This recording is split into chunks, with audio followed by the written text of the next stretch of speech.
Raven Creek wasn't always a ghost town. It once thrived with the laughter of children, the ringing of church bells, and the scent of fresh bread from the corner bakery. Nestled deep in the Appalachian woods, the town was shielded by towering trees and hidden by dense fog that rolled in like clockwork every evening.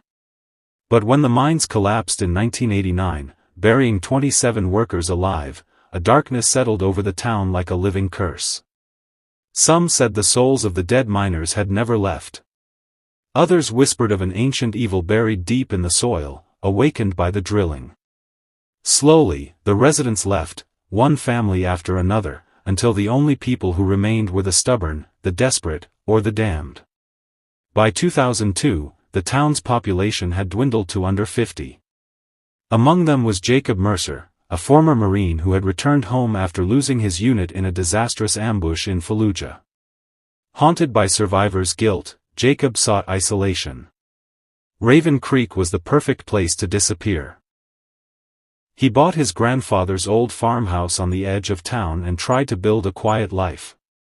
But peace was not something Raven Creek offered. Strange things began to happen. Lights flickered without power. Shadows moved without light. The air was often thick with whispers that vanished when one turned to listen. Jacob, trained to ignore fear and function under pressure, initially dismissed it as trauma-induced hallucinations. Until the night he found the first body.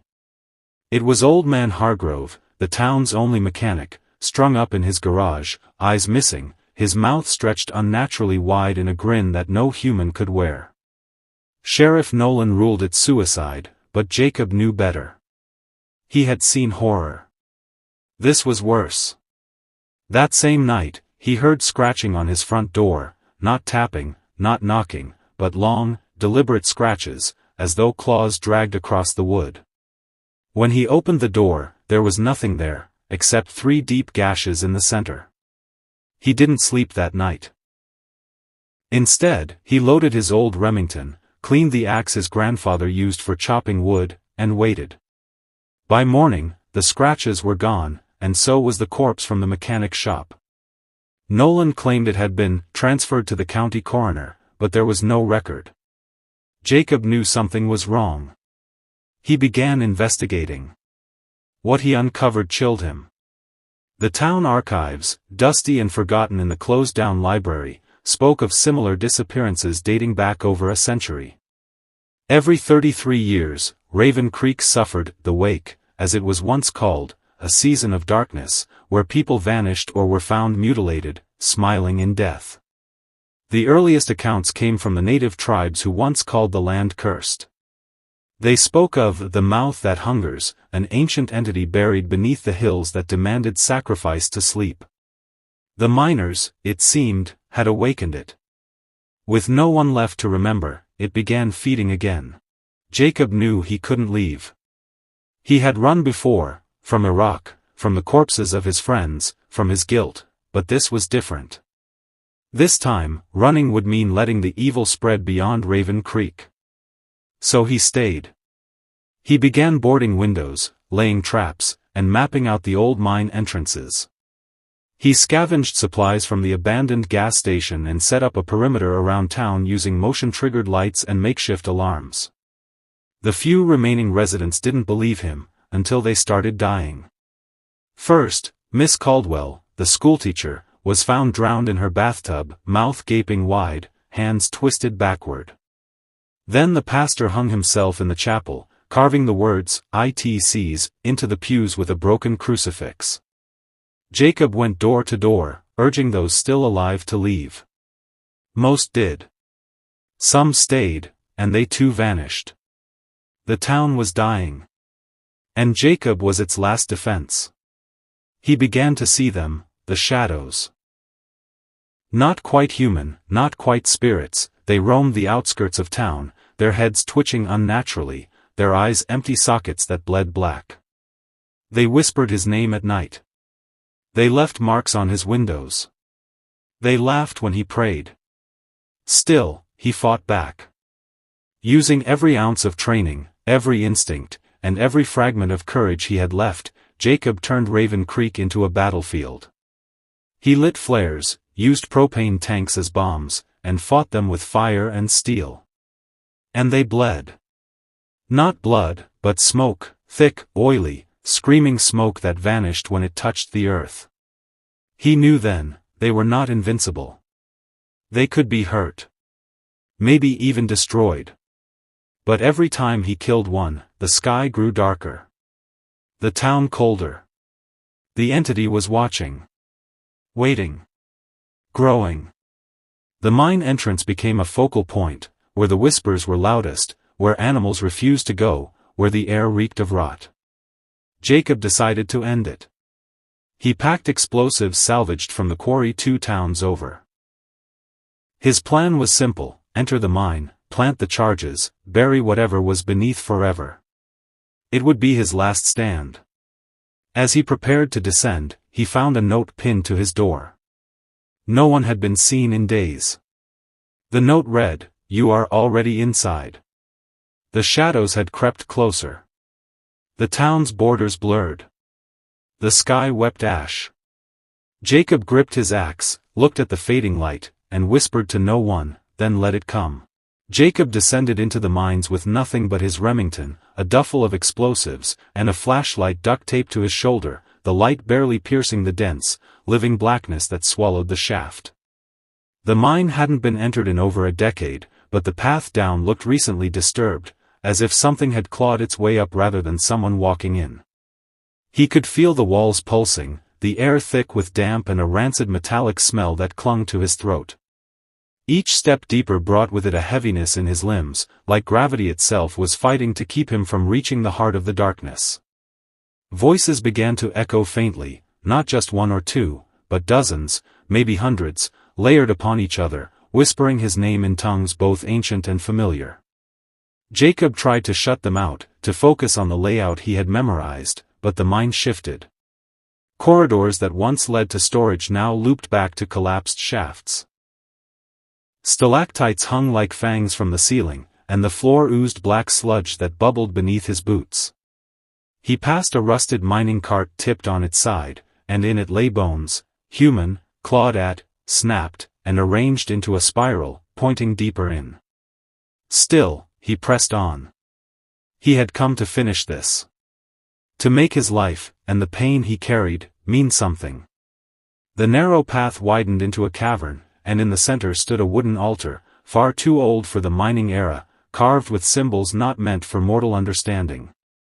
Behind it, a pit yawned open like a wound in the earth, blacker than night, swirling with mist that seemed to scream.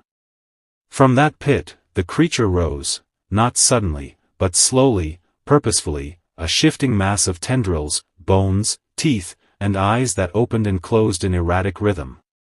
It had no defined form, no clear face, but Jacob felt its gaze pierce his soul. It was hunger. It was despair.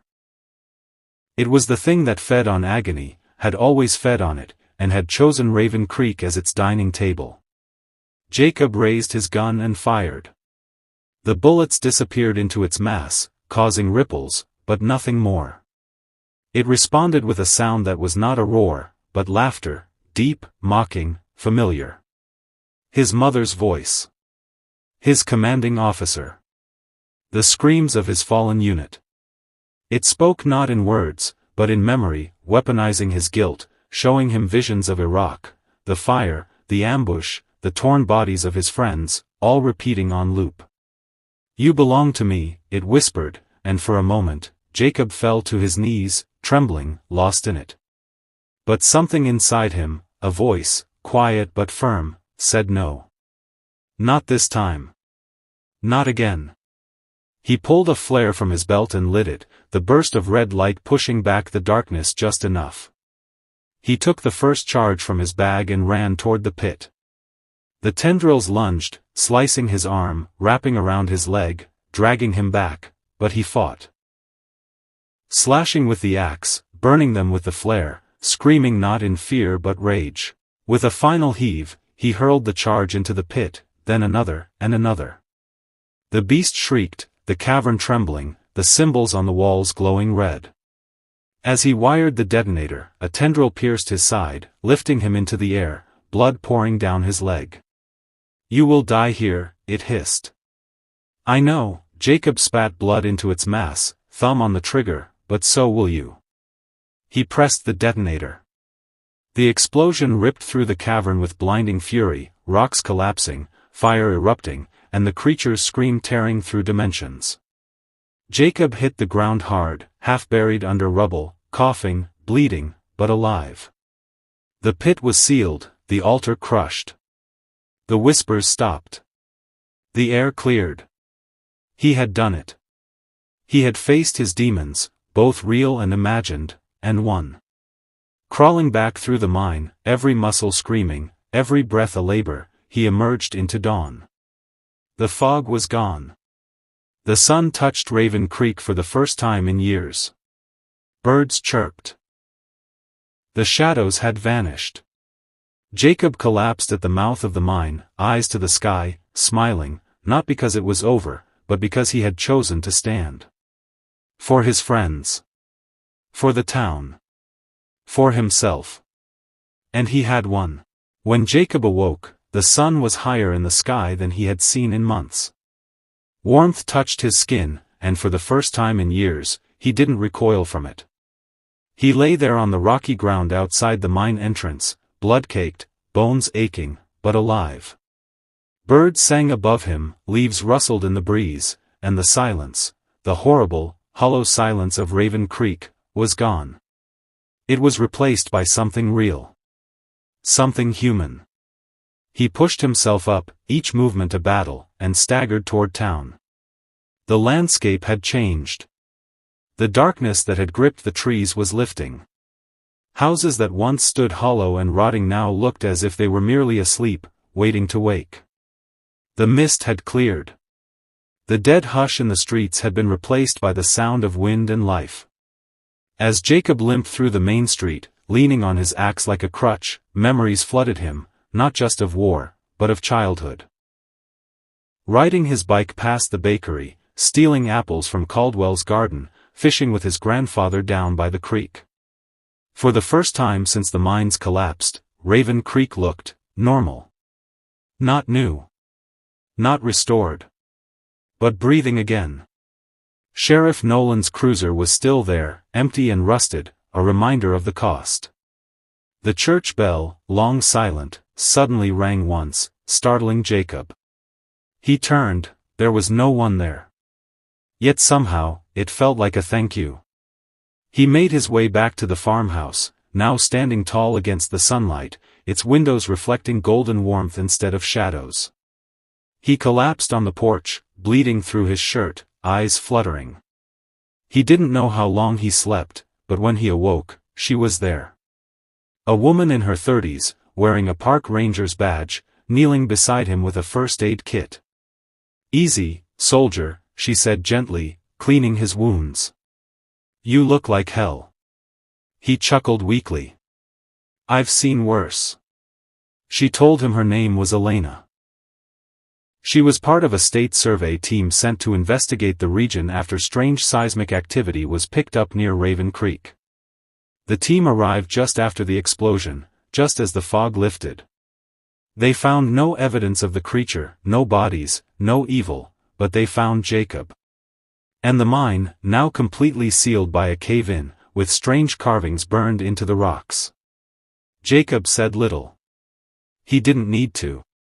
Some truths weren't meant for reports. Elena helped him recover. Over the next few weeks, more people came. The few remaining residents returned, tentatively.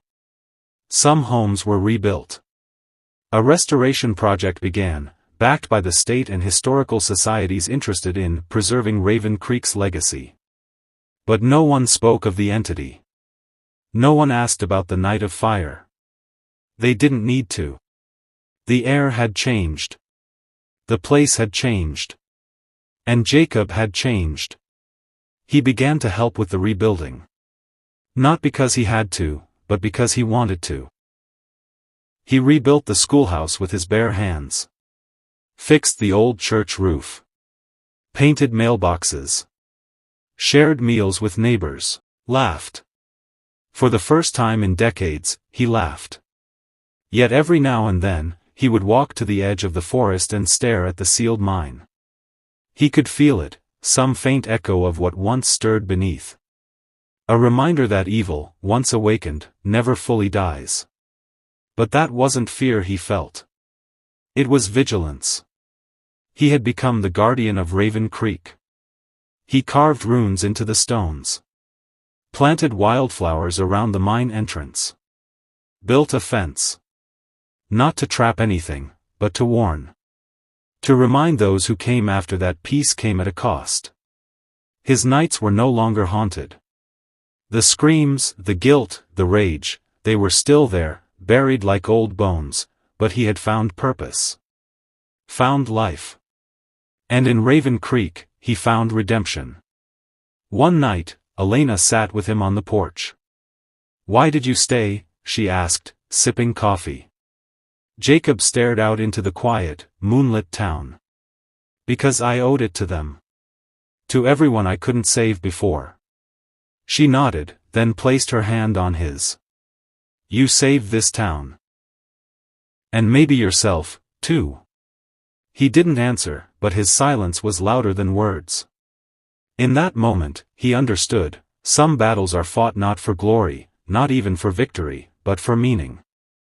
He had found his. And in the burned earth of Raven Creek, among ghosts and ash, Jacob Mercer had planted hope.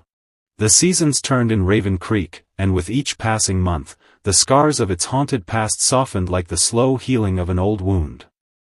The trees, once crooked and suffocated by the darkness, grew straighter, their branches now full of green life and rustling with birdsong.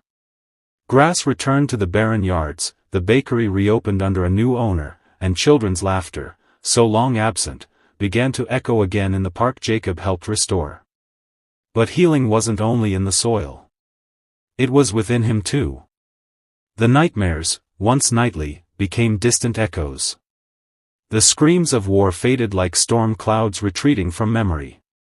Each swing of a hammer, each nail he drove into the boards of a repaired home, was a form of penance and therapy.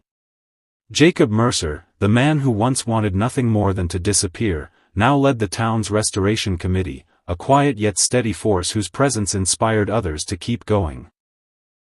Yet even as the town bloomed, there remained an unspoken awareness among its people, an understanding that something terrible had once lived beneath them. No one mentioned it outright, but it lingered in lowered voices, quick glances toward the mountains, and cautious respect for the land surrounding the sealed mine. Tourists began to trickle in, first a few hikers, then paranormal vloggers eager to chase rumors. They came seeking ghosts, but Jacob never entertained them. He didn't need to prove anything. Truth didn't need witnesses. One winter afternoon, as snow fell gently upon Raven Creek, Jacob stood before a group of high school students inside the new community center. He had been asked to speak about survival, about courage. At first, he hesitated. He wasn't a speaker, wasn't a man of speeches or flourishes. But he stepped forward anyway. He looked into the eyes of those young souls, some born after the events, some too young to remember. And said, "There will come a time in your life when you feel like running. When everything inside you says to quit, to leave, to escape. That's normal. But the truth is, sometimes the bravest thing you can do is stay. Stay, and fight. Not for recognition. Not even for victory. But because if you don't, who will?" The room was silent. Then a student clapped. Then another. Until it grew into a standing ovation. Jacob wasn't looking for praise, but something in him felt released, an invisible burden lifted. That night, he returned home to find a letter waiting on his porch.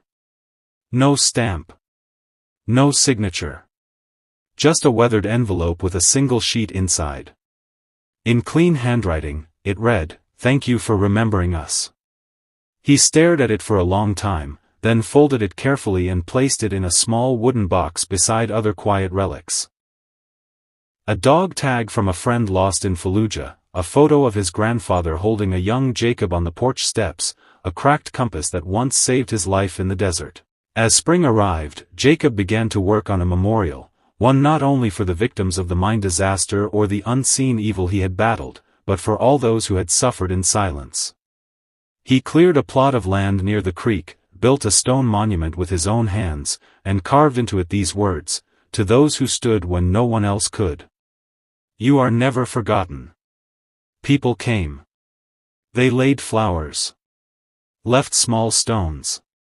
A boy brought a hand-carved wooden raven and placed it at the base. It became a place of peace. A symbol. Not of horror, but of endurance. One evening, as twilight bathed the town in golden light, Elena found Jacob sitting beside the monument. She sat next to him and said, "You know, I think this place is going to be famous one day." Jacob looked at her, smiling faintly. "I hope not. Let it stay quiet. Let it stay good." She nodded.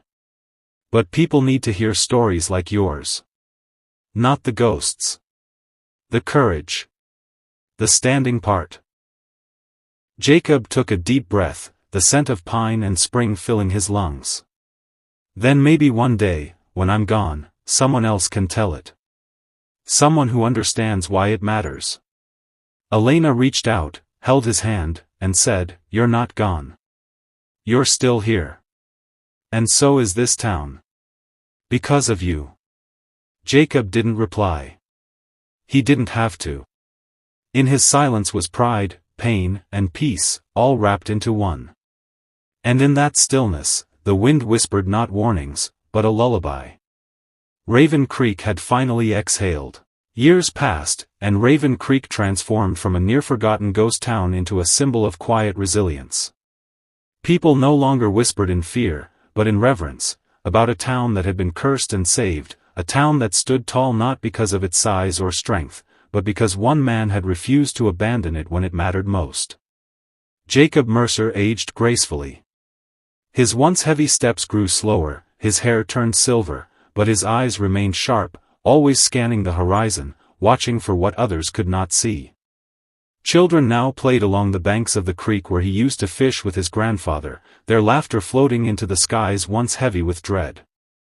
New families moved in, businesses reopened, and even a small museum opened near the edge of town, dedicated to the Restoration Era, as they called it, though Jacob made sure it never mentioned monsters or ghosts, only perseverance and community. He spent his mornings repairing tools, planting trees, or teaching the town's youth how to chop wood, hunt, and survive, not because he feared another evil rise, but because he believed the greatest weapon anyone could ever carry was preparedness guided by purpose. His bond with Elena grew stronger. They never married, never needed to define what they shared. It was a companionship forged in fire, quiet and unshakable. On long walks through the newly planted forest trails, they'd speak about the past, but more often, they'd speak of the future.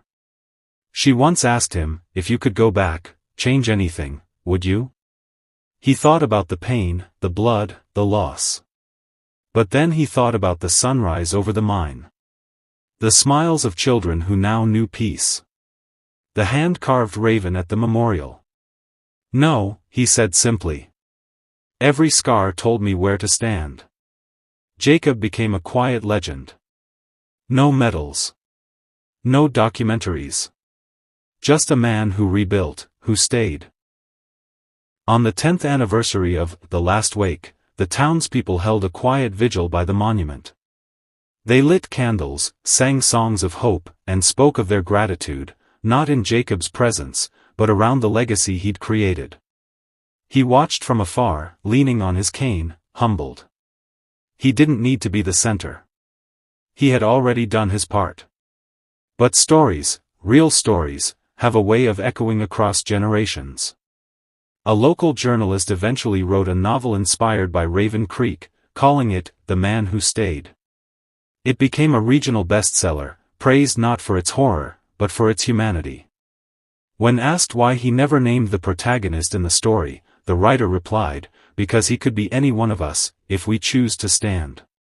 One spring morning, Jacob didn't wake.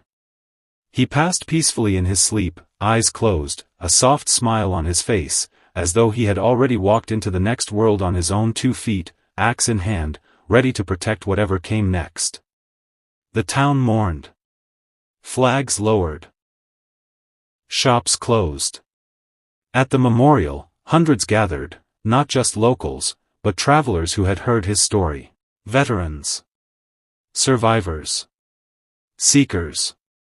They stood in silence. And then, a small boy placed a note at the base of the monument.